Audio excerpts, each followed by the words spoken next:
Truth be told, the Russia-Ukraine conflict is not in anybody's favor. For instance, look at Ben Swan, what he's saying. The biggest part of the Ukraine-Russia war that our media won't talk about, Ukraine has virtually no soldiers. For years, they have resorted to kidnapping men off the streets and even out of their homes. So when our politicians or even Zelensky say that Ukraine will fight to the last man, they aren't speaking metaphorically. That's so weird. So weird. Вибачте, ну собакою, ну. There's a huge part of this Ukraine war story that is They're simply literally hidden they're by Western kidnapping media, including virtually people from every their single media homes outlet in the United and from the States. streets. You know, while our politicians continue to insist on sending new weapons to Ukraine, as President Trump did just this week, they completely ignore the biggest problem with this ongoing war, and it is the biggest problem. Ukraine has virtually no soldiers. And so to fix that problem, for years now, we've been telling you about this, they have been forcibly taking men off the streets and out of their homes and forcing them to fight in this war. This video we showed you at the beginning So is an sad. example. This man, Look at the if dog. you watch this, is Poor literally dog. dragged out of his home and forced into this van by conscription officers. He doesn't want to go. He doesn't want to die for this war. And here's the thing, nobody cares. Zelensky doesn't care. Our politicians, like Lindsey Graham, they don't care. This man is likely going to die. Just this week, Russia sent back another 1,000 bodies of dead Ukrainians, and Ukraine returned 19 Russian bodies. Now, our media and Marco Rubio keep saying that 1 million Russian soldiers have died so far, but the numbers do not seem to bear that out. What seems to be reality here is that men are being forced into military service who don't want to be there. And here's the reality, and it is an ugly one. When an American politician like Lindsey Graham or Zelensky himself insist that not seem to bear that out.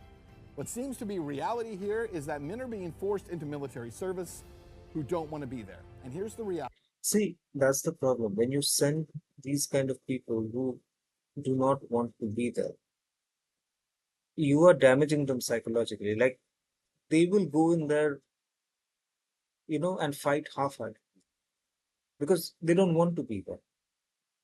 Sure, they will try to survive and try to do whatever it takes, but none of that's going to help them. You can't just expect, people who play video games and, just enjoy life. You can't expect them to suddenly pick up weapon and become super soldiers. It just doesn't happen.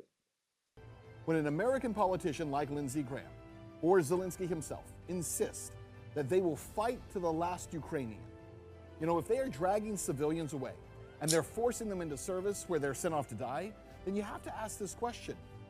What are they even fighting for? And the fact is this, nobody, Ukrainian, Russian, American, should be forced to fight. No, in any war. absolutely. Nobody should be forced to fight. Nobody should be forced to do something that they do not want. That is true. And we have seen such things coming out of the Russia-Ukraine war, right? We've seen women being drafted and sent off to fight. Pregnant women, we have seen from the Ukrainian side, they've sent in pregnant women. On the Russian side, they sent in like criminals and also like elderly people. I saw this one video of Russian soldiers making fun of an elderly conscript. In the last 3 years, what we have been seeing coming out of this war, it's a meat grinder, right? Every other day, we are seeing like hundreds of people getting blown up with drones and whatnot. Like all the drone footage, I'm sure many of you must have seen such footages online, right? Of drones, just destroying people, ripping them off into shreds. So many lives have been lost. When is this war going to stop? Hopefully, the Americans will be able to do something.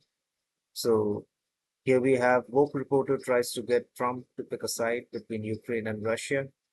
Trump says he's on humanity's side. What a vague answer. And just wants to stop the killing. Trump is doing the same thing he did with Iran Israel. He's negotiating. It's all about leverage. Yeah, that's true. I believe in that. Trump is trying to negotiate very hard with Putin and also with Zelensky. We all saw what happened in the White House with Trump, Zelensky, and Vladimir Gantz, right? Are you on Ukraine's side now? No, I'm on nobody's side. I'm the no. Why? I want to. You know what the side I'm on? Humanity's side. I want to stop the killing of thousands of people a week. I want to stop the killing. I want the killing to stop in the Ukraine-Russia war. That's the side I'm on. Are you on Ukraine's side now? Very vague, very vague.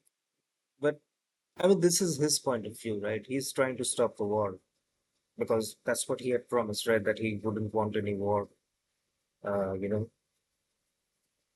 and specifically this war, because we have all been told that he is very close to Putin and, they are trying to work a deal and trying to get all the killing to stop. But now apparently America is sending more weapons to Ukraine. And this is one of those videos. Trump clarifies that Europe is paying for the weapons to Ukraine, not us, as in not Americans. They are buying weapon systems from us. Trump says, we are not paying anymore. We have an ocean separating us. Trump wants a deal done in 50 days or big sanctions on Russia. Everyone's always trying to sanction Russia. Why don't they sanction Ukraine for once and see how quickly the war will end? I mean, that's what I feel, really. Just they're paying for everything. We're not paying anymore. We have an ocean separating us. I said we have a problem. We make the best stuff, but we can't keep doing this. And Biden should have done this years ago. He should have done it from the beginning, but he didn't. He didn't know he was there. Just they're paying. Yeah, again, he passes on the blame to Biden. But how will this war end? Because apparently all the Ukrainian officials, they're buying like multi-million dollar dollars worth of property, everywhere around the world. In Dubai, in other places, London,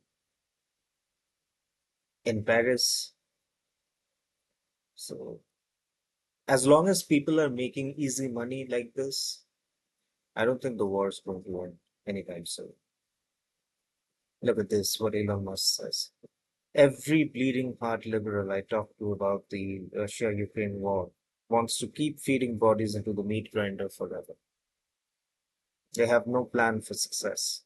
Superficial empathy, not real empathy. I'm the kind of guy who just thinks it's abominable when a superpower with all this military might, with no provocation, attacks a country that is, Iraq,